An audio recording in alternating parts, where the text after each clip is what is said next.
Banyak orang mengira anemia dan darah rendah itu sama saja. Bahkan keduanya dianggap hanyalah persamaan kata dari satu sama lain. Padahal meski gejalanya mirip, kedua kondisi ini jelas jauh berbeda. Kendati secara umum anemia dan tekanan darah rendah tak berkaitan, pada kasus tertentu hipotensi juga dapat menyebabkan anemia. Nama saya Nur Afifah Soleniako. Saya mahasiswa, umur saya 18 tahun. Awalnya saya nggak tahu kalau misalkan menderita anemia. Saya tahunya waktu saya di medical check up masuk ke perguruan tinggi. Itu ada medical check up dan saya di note dari perguruan tinggi kalau saya itu punya menderita anemia. Dan saya disuruh itu makan sayuran, buah-buahan, dan minum obat penambah darah. Kepala saya terasa pusing banget, badan saya capek. Kalau saya capek, saya bisa pingsan, nggak bisa berdiri lama-lama. Suka kambuh kalau berdiri lama-lama, terus badannya kecapean, terus kepalanya pusing banget.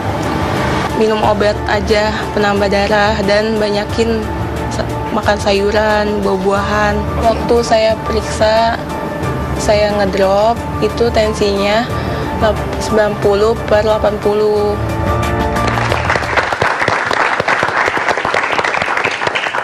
Kembali lagi pemirsa dalam acara Ayo Hidup Sehat. Nah, tadi sempat dibahas ya bahwa banyak banget masyarakat yang nggak bisa membedakan antara anemia dan darah rendah. Gitu, gimana ya, Dokter Ari? Jadi kalau kita bicara soal anemia itu memang kekurangan darah, kekurangan HB. Kalau ini 3 hal yang menjadi penyebabnya. Pertama karena memang produksinya itu yang ditekan. Ini karena suatu penyakit misalnya leukemia, ya, atau aplastik yang kita bilang. Jadi memang sumsum tulang itu ditekan sehingga produksi dari HB itu jadi turun ya, jadi rendah itu. Kemudian yang kedua adalah penghancuran di dalam darah yang kita bilang terjadinya hemolitik. Seperti misalnya pada pasien dengan malaria, saya ambil contoh, itu akan terjadi penghancuran sel-sel darah merah ya. Nah kemudian yang ketiga tadi, ini memang karena tadi lama produksinya ya kan. Kemudian kedua ini karena memang tadi terjadi penghancuran. Kemudian kedua terjadi pengeluaran tadi pada ibu-ibu, misalnya menstruasinya kepanjangan atau tadi karena ambeien gitu ya. Nah kemudian kita bicara soal yang berikutnya adalah tekanan. Nah HB yang rendah itu juga karena bisa asupannya, karena dia butuh zat besi. Nah nanti mungkin dibahas pada yang berikutnya ya, pada dokter Gigling. Nah kemudian kalau kita bicara soal tekanan darah, kalau soal yang tadi darah rendah itu maksudnya tekanan darahnya rendah. Jadi seperti contoh di sini diambil bahwa misalnya tekanan darah yang sistolik itu 90, kemudian yang diastoliknya 60, berarti ini bahwa orang tersebut darahnya rendah gitu ya. Kemudian bagaimana gejalanya? Memang sekilas gejalanya sama. Kalau pucat kan kayak pucat ini orang belum tentu juga bisa ngebedain ya kalau melihat. Tapi walaupun kita bisa lihat si tangan ini tidak pucat gitu ya, merah ya. Tapi pucat kadang-kadang bisa juga kita kaget tuh katanya pucat sebentar, tapi bukan pucat karena kurang HB. Nah, kalau kita kekurangan hemoglobin itu memang akhirnya jadi lemes. Sama juga seperti tekanan darah. Tapi kalau tekanan darah yang rendah itu lebih gampang bedainnya. Jadi misalnya dia lagi posisi tiduran, langsung tiba-tiba duduk tuh kayak ngeleyang gitu. Nah, pusing. Kayak sempoyongan gitu. Atau gelap ya dokter kadang-kadang. Atau bisa gelap, bahkan bisa sampai pingsan. Ada banyak. Nah, kalau pingsan bagaimana tuh? Nanti mungkin dokter Johan bilang pingsan bagaimana ya dok. Nah, kalau pingsan itu memang bisa juga. Dia memang udah HB-nya rendah, misalnya dia usia upacara, oke lah setengah jam berdiri. Nah, apalagi misalnya dia punya tekanan darah rendah, ya gampang dia akhirnya kolaps gitu. Dok, bisa jadi terjadi banyak terjadi kondisi di mana ada gabungan antara anemia dan tekanan juga, darah rendah. Ya, tekanan darah rendah tadi bisa juga kurang minum tadi. Itu kurang minum juga menjadi turun rendah. Atau tadi misalnya karena pendarahan yang terlalu banyak, tekanan darahnya rendah juga bisa. Ya kan? Jadi memang banyak hal yang bisa saling tumpang tindih akhirnya. Tapi jelas itu beda yang namanya kurang darah atau tekanan darah rendah. Baik dok. Baik dok. Jadi kita buka lagi link telepon apabila dari pemirsa di rumah ingin berkonsultasi dan bertanya mengenai lemas, letih, lesu, dan juga mengenai tadi kurang darah utamanya ya saat ini ya, bisa langsung telepon dan juga melalui media sosial kita. Ya, dokter, kadang-kadang orang juga mengeluh selain lemah, letih, Dan tadi itu mereka ngerasa ada keluhan-keluhan yang lain nih, sakit-sakit badannya, nyeri-nyeri, yang ditunjuk nggak jelas ya, pokoknya sakit semua badannya katanya. Nah itu selalu mereka minta obat penghilang sakit. Nah apa yang bisa dokter advis untuk orang yang seperti ini? Ya, baik dengan Mas Vito. Vito, terima kasih. Jadi kalau dari segi neuro atau segi saraf, kalau kita capek, lelah dan bahkan timbul pegel, nyeri, itu ada zat yang keluar namanya prostaglandin. Zat prostaglandin adalah zat yang buat nyeri. Nah, yang kedua, anemia itu pembuluh darah yang nggak lancar, ya, pembuluh darah yang nggak lancar karena HB-nya kurang. HB kurang, ditambah lagi yang ada hipotensi lagi, tambah rendah. Sehingga dia akan mengantarkan keluar zat dari hipotalamus otak kita mengeluarkan zat prostaglandin. Seperti ini ya dok, sebenarnya dokter bilang mengenai aliran darah ya. Kalau misalkan aliran darah, sebenarnya kan aliran darah ini untuk memperdarai bagian sel-sel tubuh kita. Betul. Nah kalau ini tadi yang nggak lancar karena kurang tekanannya kurang, ini yang bikin sel-selnya jadi lapar sebenarnya ya. Gitu. Nah, sehingga HB-nya kurang. Ada telepon? Oke, ada telepon masuk, kita angkat dulu ya dok ya. Halo, dengan siapa di mana? Dengan Bapak Akbar. Bapak Akbar dari mana Pak? Saya dari Makassar, Sulawesi Selatan. Oke, baik Pak Akbar, apa yang mau dikonsultasikan? Ini saya kan biasa kerja di depan komputer. Terus saya punya dan itu cepat lelah apabila terlalu lama duduk di kursi. Kadang juga pada saat depan komputer itu terlalu lama, mata jadi sakit, terus kepala juga pusing. Nah, pertanyaan saya, apa yang harus saya lakukan agar aktivitas saya ini tidak dibarengi lagi dengan capek pada saat saya kerja? Tekanan darah selama ini Bapak ada masalah nggak Pak? Stop ya. Pak Akbar? Iya, kalau tekanan darah saya belum cek, bulan lalu itu normal. Normal ya, tekanan darah. Kalau sekarang bulan ini saya belum check up ke dokter. Belum sempat ke dokter. Tadi usianya berapa Pak Akbar? Saya punya usia 28 tahun. Oke. Mudah ya.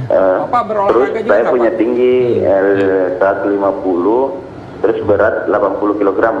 Ya, gemuk ya. 150, berat badan 80 ya Pak ya? Iya. Oke, baik. Terima kasih Pak Akbar. Oke, makasih dok. Gimana dokter Jadi Ari? pertanyaan kan tadi lemes ya kan? Kemudian cepet capek kalau ini. Jadi memang pertama sekali lagi nih kan kalau memang tadi dibilang tekanan darahnya normal ya kan? Kemudian tadi apakah memang ada HB-nya rendah atau tidak, tentu kita mesti cek ke laboratorium. Tapi tadi nih kalau dilihat dari tinggi badan berat badan kayaknya Bapak ini obesitas ya, kegemukan ya. Nah, jadi kita mau lebih tanya lagi jangan-jangan olahraga apa tidak. Karena pertama gini, kita mesti lihat juga capek itu apakah kita ini sebenarnya sehat, tapi kita tidak bugar, kurang berolahraga misalnya. Atau tidurnya tadi. Kan saya selalu sampaikan bahwa 3 hal kalau tidur kita bagi aktivitas kita dalam 24 jam itu kita bagi 3. 8 jam untuk kerja keras, 8 jam untuk kerja ringan, 6-8 jam untuk tidur. 6 jam lah rata-rata ya. Nah ini kayak tadi nih, kalau kurang tidur juga bisa jadi lemas. Kemudian pilihan makannya juga mesti diperhatikan. Kalau tinggi karbohidrat itu memang baru makan sendiri udah pasti ngantuk kita. Jadi udah nggak semangat, udah malas. Jadi memang ada hal-hal yang harus diperhatikan. Saya rasa tadi olahraga mesti cukup, kemudian makannya diperhatikan, tidurnya juga mesti cukup gitu. Kalau itu diperhatikan, mudah-mudahan bugar sehingga kita lebih kuat lah, lebih ini. Tapi tetap ada batasnya. Ya ada batasnya kapan kita mesti istirahat, memang mesti istirahat, dipaksa pun kita ya tetap lelah. Nggak bisa diganti ya. Betul. Nah, terkait mengenai olahraga tadi, memang kadang-kadang dok, kita kalau sudah mau niat olahraga itu badan capeknya itu luar biasa. Tadi seperti yang dokter sudah bilang bahwa memang ada zat prostaglandin yang bikin badan rasanya pegal. Tapi ketika kita olahraga sebenarnya tubuh kita mengeluarkan endorfin. Jadi kita sebenarnya merasa senang dan lebih segar dokter Arya. Makanya sebenarnya kalau orang olahraga itu lebih bugar rasanya. Betul. Ya, dokter ya. Nah, tentunya harus dipastikan juga tadi ada di gambar bahwa jantung tadi mengenai tadi dokter Johan udah terangkan bahwa ini kan dari saluran pembuluh darah, ya aliran darah itu sel darah diperdarahi oleh juga tergantung darahnya ya kelancaran alirannya juga ya dokter ya, dan pompa jantung dan juga mungkin ada masalah ginjal kalau bikin anemia. Bisa juga ya, artinya begini tadi kalau seseorang tadi kan saya bilang mungkin karena produksinya tadi itu misalnya pada pasien dengan gagal ginjal kronik itu memang HB-nya juga rendah. Rendah juga ya. Jadi sekali lagi kalau HB rendah, ya saya udah sampaikan tadi, mungkin ibu-ibu karena menstruasinya belum tentu juga, jadi tetap mesti dicek apa sih faktornya. Atau tadi gara-gara nggak suka makan sayur, nggak makan buah, misalnya dagingnya ekstrim, nggak mau makan daging, akhirnya kekurangan zat besi, ya akhirnya dia ya otomatis akan anemia jadinya. Gitu. Jadi selain olahraga, selain mungkin ada penyakit-penyakit yang harus diketahui, yang paling penting ini adalah asupan gizi ya dok ya. Nanti mungkin kita akan ngebahas lebih detailnya lagi soal asupan gizi bersama udah ada dokter gizinya nanti di sini. Saat lagi jangan kemana-mana, tetap di Ayo Hidup Sehat.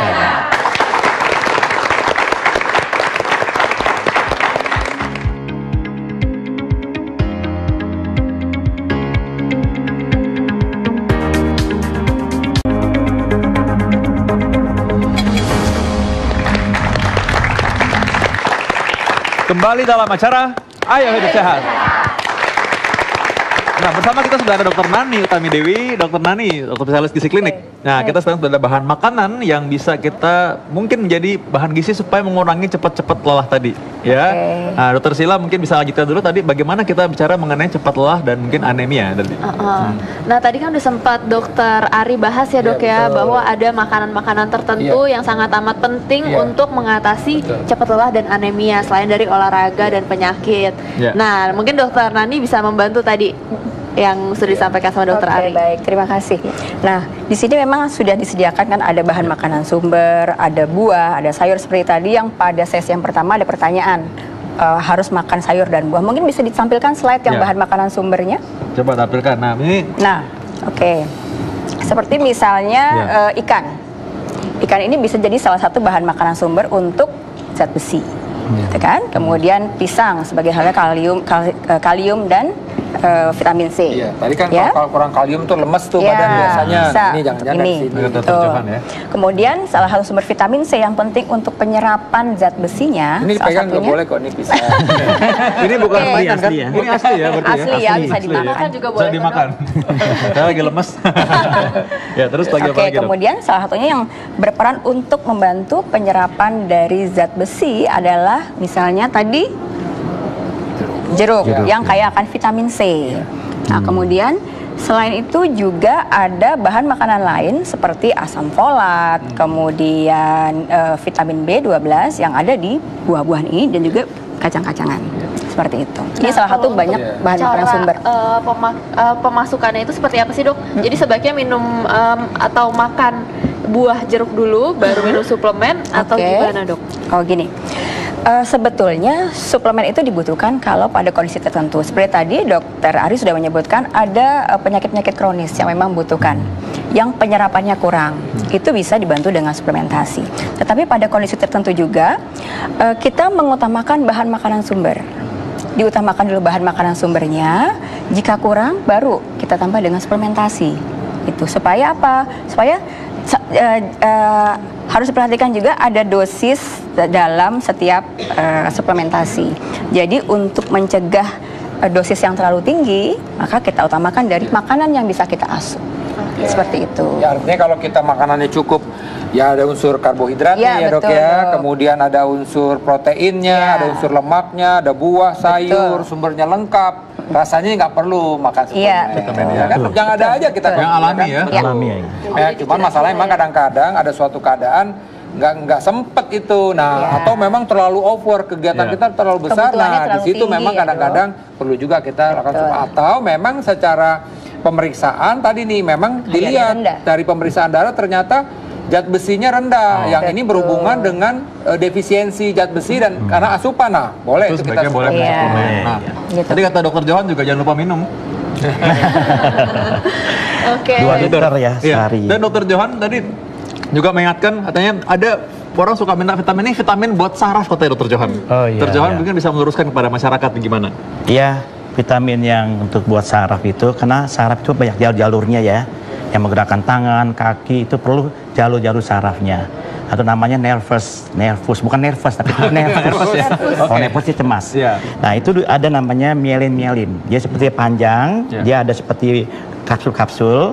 Nah, antara satu-satu itu ada listrik-listriknya. Nah, diperlukan listrik itu bisa berjalan itu dengan vitamin B12 sama mecobalamin. Jadi ditambah kalau apabila ada suatu mecobalamin ini adalah juga membuat sel-sel otak menjadi segar lagi dan membuat sel-sel timbul badan jadi fit lagi. Oke, jadi bermanfaat sekali ya vitamin B dan vitamin B12 ya tadi ya dok ya. Nah ini sepertinya penonton di studio juga mukanya udah ada yang ingin bertanya-tanya nih. Oke silahkan Mbak, ada yang mau ditanyakan? Ya dok, kan saya ngerasa kayak ada anemia. Cara solusinya buat naikin darahnya gimana sih? Oke, jadi gejalanya seperti ada anemia ya Mbak ya? Ya, tapi belum saya cek sih. Tapi belum dicek.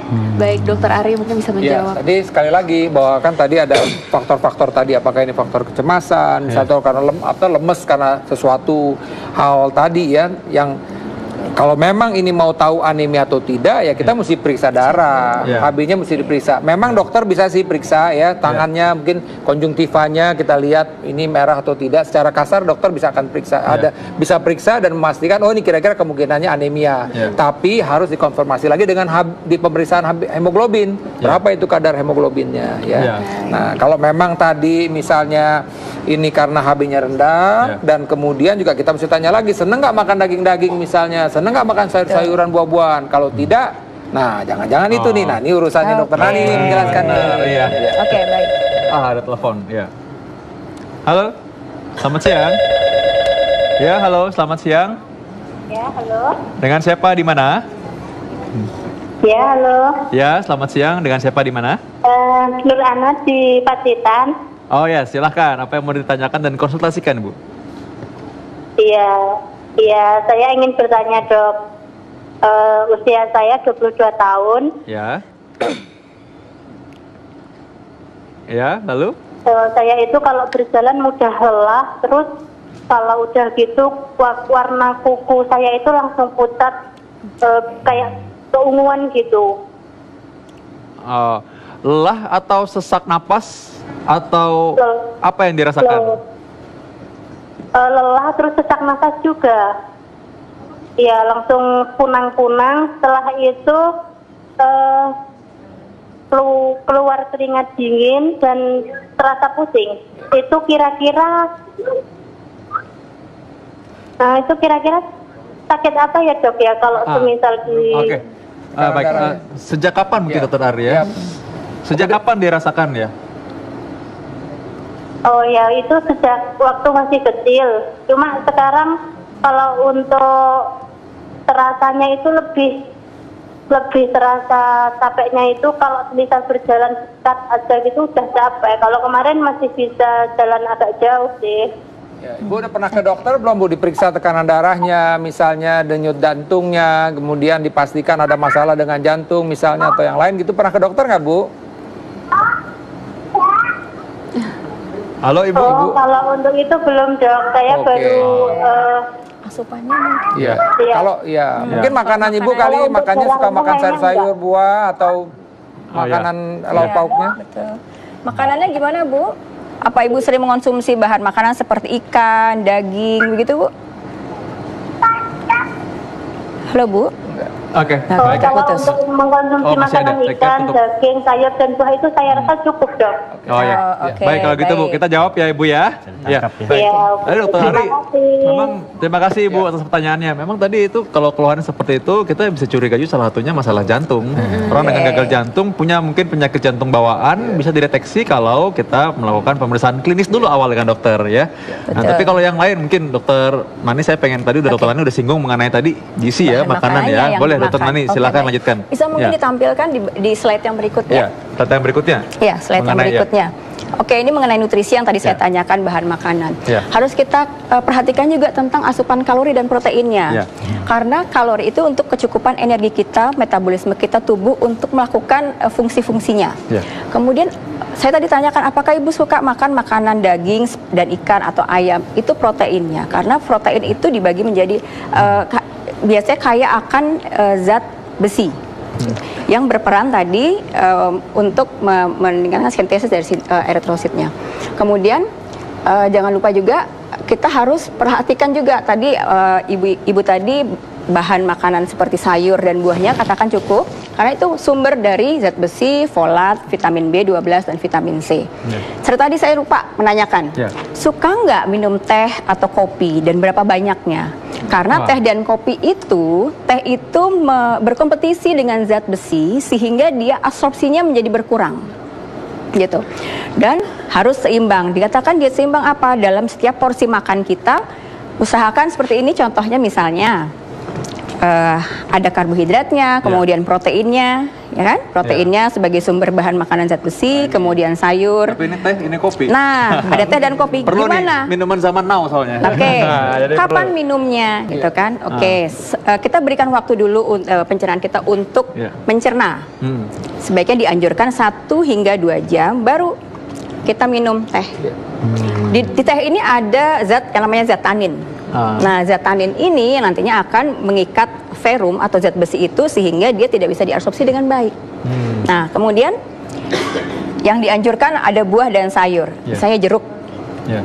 Jeruk itu makanya dalam setiap porsi makan usahakan ada buah dan sayur yang kaya akan vitamin C. Kenapa? Vitamin C meningkatkan atau mengoptimalkan ferrum untuk bisa diserap dengan baik. Seperti itu. Nah, kemudian susu. Susu kan kalsium juga. Dia baik, sangat dibutuhkan, tetapi dia juga berkompetisi dengan zat besi. Oke, baik. Sepertinya ini informatif sekali. Dr. Ari tadi sudah menjelaskan bagaimana bahwa makanan bergizi sebenarnya kita mungkin tidak perlu suplemen, kecuali kalau memang ada penyakit dan harus ke dokter untuk periksa. Ya, jangan takut untuk ketahuan penyakitnya, karena kita bisa deteksi lebih awal, Dr. Ari ya. Juga terima kasih Dr. Ari, Dr. Johan dan juga Dr. Nani. Ya, kita selanjutnya ada apa, Dr. Sheila? Sayang sekali ya, sebenarnya ini banyak banget yang masih bisa dibahas. Mungkin ada tips terakhir nih dari dokter. Saya. Oke, baik. Oh, maaf dok, ini ternyata udah over sekali durasinya dok. Sudah tidak terasa 60 menit kami menemani Setelah ini Anda. masih ada cara sehat ya? Iya, dan nanti masih ada cara sehat setelah yang berikut ini. Dan jangan lupa saksikan terus Ayo Hidup Sehat setiap hari Senin sampai Jumat jam 1 sampai jam 2 siang. Ya, kita kembali salah satu ini ya, dalam acara Ayo Hidup Sehat.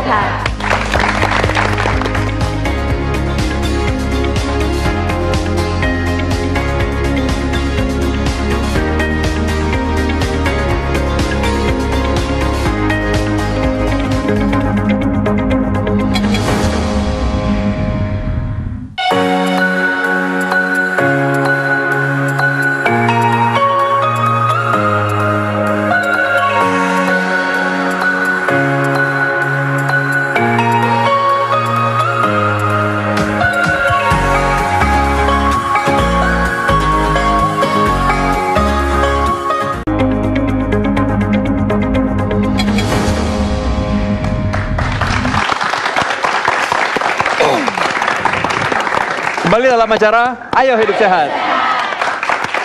Nah, kita tadi masih seru membahas mengenai kapan kita minum susu, teh, dan kopi ini kalau lagi makan. Oke, baik. Tadi kembali kepada anemia tadi ya, seperti tadi. Nah, satu, kita harus cek dulu jika kita punya keluhan pasti ya, dok, ke dokter penyakit dalam atau ke dokter saraf. Kemudian, untuk nutrisinya harus cukupkan energinya, serta harus ada protein sebagai sumber bahan makanan zat besi. Cukupkan air supaya apa? Makronutrien seperti karbohidrat, protein, lemak tercukupi. Kemudian otomatis mikronutrien seperti zat besi, kemudian asam, folat, vitamin C juga tercukupi. Ya, dalam setiap porsi makan harus ada itu. Kemudian sertakan buah dan sayur dalam setiap porsi makan untuk kecukupan mikronutriennya. Dan jika kita menyukai ini teh, kopi, dan susu, teh sebaiknya diminum 1 hingga 2 jam setelah kita makan. Kemudian susu bisa dijadikan snack di antara waktu makan. Seperti itu. Jadi malah sebenarnya teh ini jangan konsumsi ketika lagi makan. Makan ya. Oh, ini kayaknya tips yang bagus untuk masyarakat nih ya. Karena banyak banget masyarakat yang lagi makan tuh sambil pesannya teh manis ya, teh manis. Itu sering sekali kita lihat kan. Nah, oke, jadi mengenai itu, dan tips terakhir untuk masyarakat untuk bisa menjaga vitalitasnya ya, dan supaya nggak lelah. Sekali ya. makan dengan gizi yang cukup. Makan dengan gizi yang cukup. Seperti kata Dr. Ari tadi. Iya. Oke. Dan tidak terasa waktu sudah habis. Kita sudah pamit undur diri. Kalau ingin menyaksikan acara Ayo Hidup Sehat dan juga program unggulan TV One lainnya bisa melalui TV One Connect yang dapat diunduh melalui aplikasi. Ya, betul sekali. Aplikasinya bisa dari Play Store ataupun App Store. Ya, baiklah. Saya Dr. Vito Damai pamit undur diri dan juga rekan saya Dr. Sheila Salsabila. Jangan lupa saksikan terus Ayo Hidup Sehat setiap hari Senin sampai Jumat jam 1 sampai jam 2 siang. Tetap dalam acara Ayo Hidup Sehat. Stay healthy and be awesome.